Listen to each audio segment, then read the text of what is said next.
សូមជូនរឿងចៅគៀងគក់កាលពីព្រេងនេះមានគ្រួសារប្តីប្រពន្ធពីរនាក់រស់នៅដាច់ស្រយាលពីគេប្រកបរបរធ្វើស្រែចម្ការ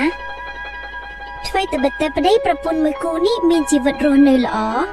ប៉ុន្តែពួកគេតែងតែមានអារម្មណ៍សោកសៅយ៉ាងខ្លាំងដែលតាំងពីរៀបការមកពួកគេមិនដែលមានកូនតែមួយយប់នេះព្រះច័ន្ទពេញបូរមីដោយសារមនុស្សប្រារព្ធពិធីគោរពព្រះច័ន្ទ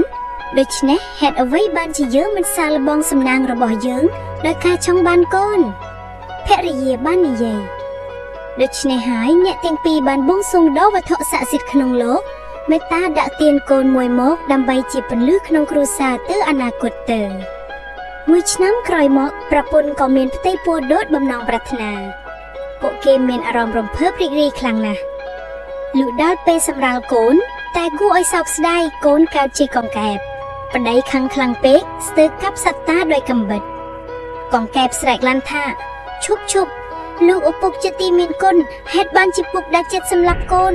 ក៏ចង់ឃើញពន្លឺព្រះអាទិត្យដែរគ្រាន់តែឮសំឡេងចៅគៀងគក់ជេរនិយាយឪពុកក៏ភ័ន្តភាំង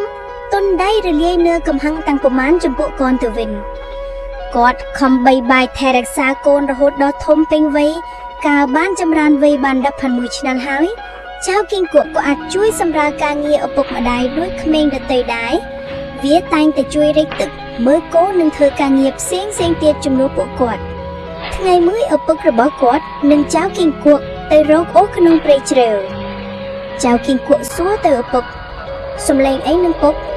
ពេលនោះពួកគេបានដើរទៅកាន់កន្លែងដែលស្ត្រីម្នាក់ស្រែកឲ្យគេជួយគឺព្រះនាងទេតា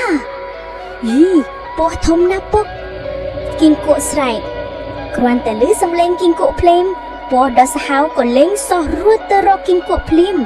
វាប្រុងនឹងលេបគៀងគក់ស៊ីជាចំណីតែទីបំផុតក៏ត្រូវគៀងគក់សម្លាប់វិញរំពះនោះក៏ផ្ទុះពីកមួយក្រាប់ចេញពីក្បាលវា